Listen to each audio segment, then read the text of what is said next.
Honestly speaking, without any pretense, 6 people. Well, out of 100 people. In one battle, the company fell. This is the junction of the Donetsk People's Republic and Zaporizhia.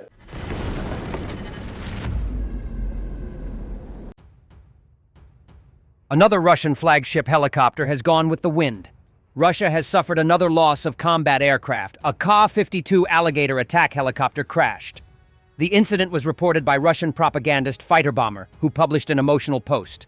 Another Russian propaganda outlet, Voyevoda Veshchayet, reported that 2 experienced pilots were killed. The Ministry of Defense of Russia has not commented on the situation, and there is no public information about the crash site or the circumstances of the incident. The KA-52 Alligator attack helicopter, developed by the Russian Kamov Experimental Design Bureau, is capable of detecting vehicles at a considerable distance thanks to an optoelectronic station installed in the nose of the hull. It reaches speeds of up to 300 kilometers per hour and can conduct combat operations in difficult weather conditions and at any time of the day. It can conduct reconnaissance of the area and provide targeting and coordination of a group of combat helicopters. The machine is capable of hitting armored and unarmored vehicles, manpower on the battlefield, and being used as an air defense system. It was probably lost while repelling a night attack on Russian territory. According to the Oryx OSINT project, Russia lost at least 50 Ka-52 helicopters. 14 more were damaged. The exact number of losses is currently unknown. Russia was able to repair some of the damaged aircraft using components from donor aircraft. In Russia, electronic draft notices are being sent en masse, even to Moscow residents. Travel abroad is being blocked, and those who ignore the draft face penalties like losing driving rights and tax benefits. Notably, military draft exemptions under the old rules expired back on March 21st, tightening the noose further.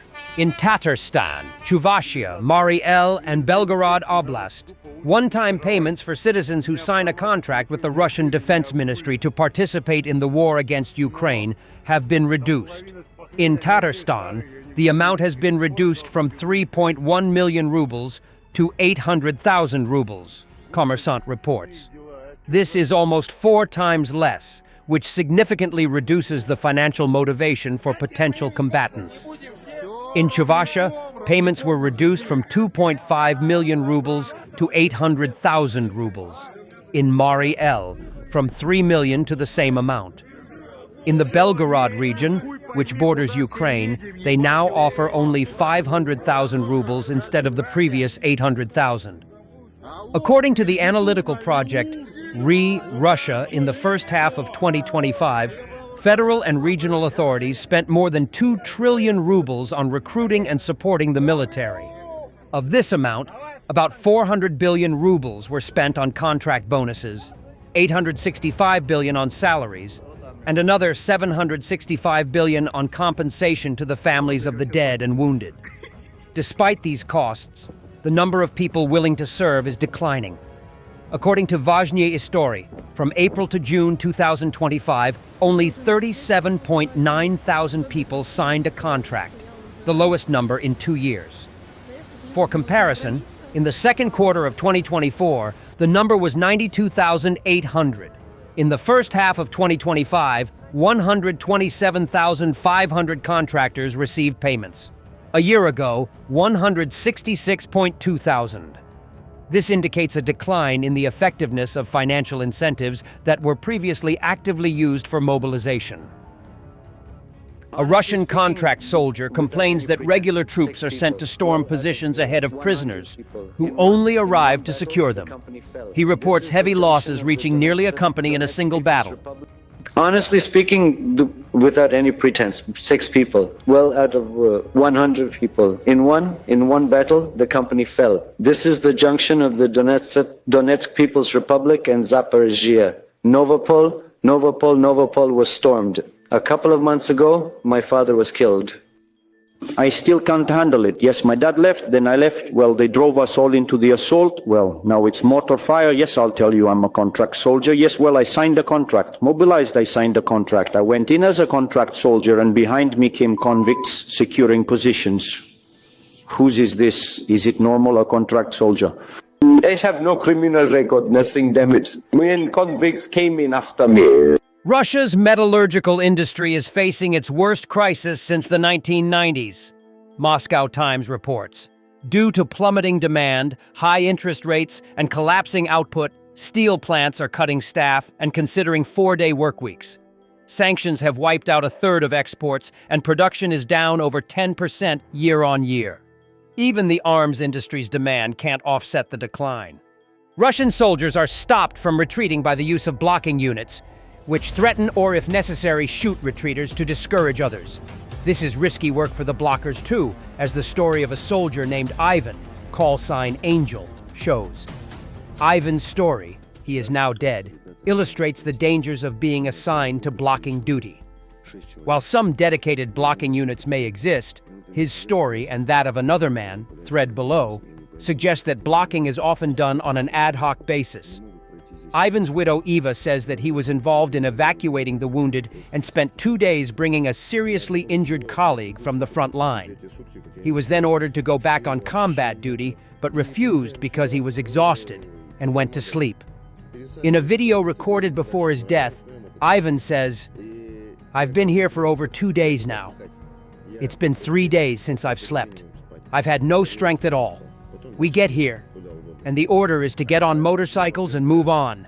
And I say, I'm going to rest."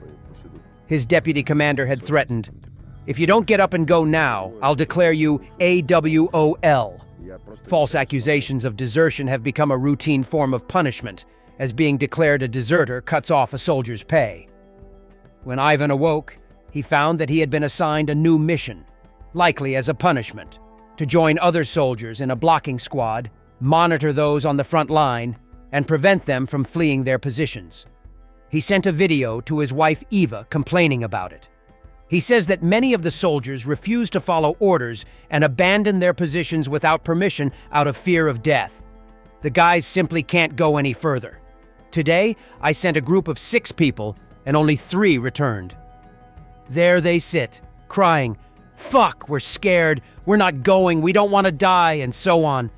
They can't even get through a checkpoint. I'm sitting here saying, I just don't want to push anyone around. According to Eva, Ivan and 2 fellow soldiers went to look for men who had fled their positions and were hiding in houses in a village. They were fired upon, mortally wounding Ivan. Another member of the squad was likely killed, but was later declared to be a deserter. Ivan himself was declared missing in action because his body could not be recovered. Only 1 member of the squad survived and returned to base. The violent reaction of the deserters is unsurprising. The standard punishment for going AWOL is to be assigned to a stormtrooper squad and sent to assault a Ukrainian position. This has an extremely high probability of death. Few stormtroopers survive long.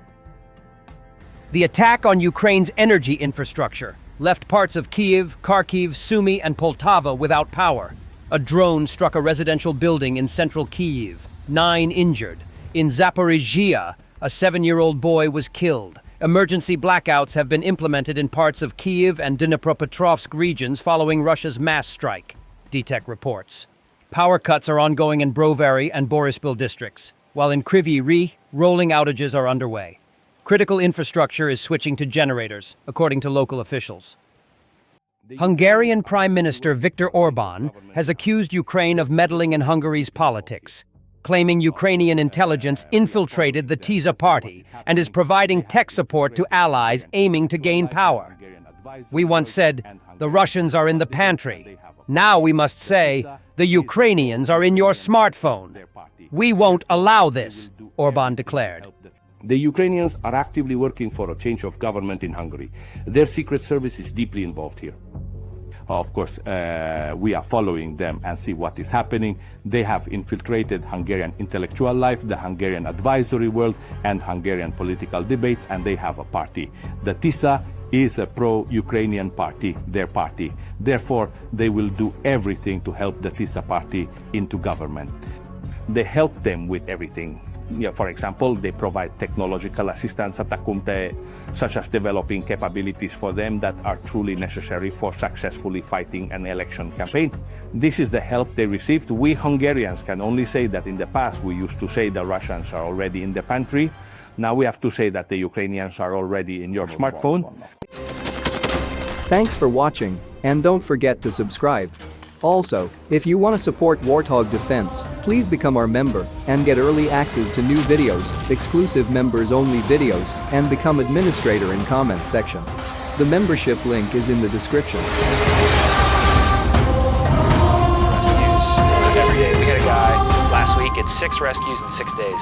You know, he's doing the job every day.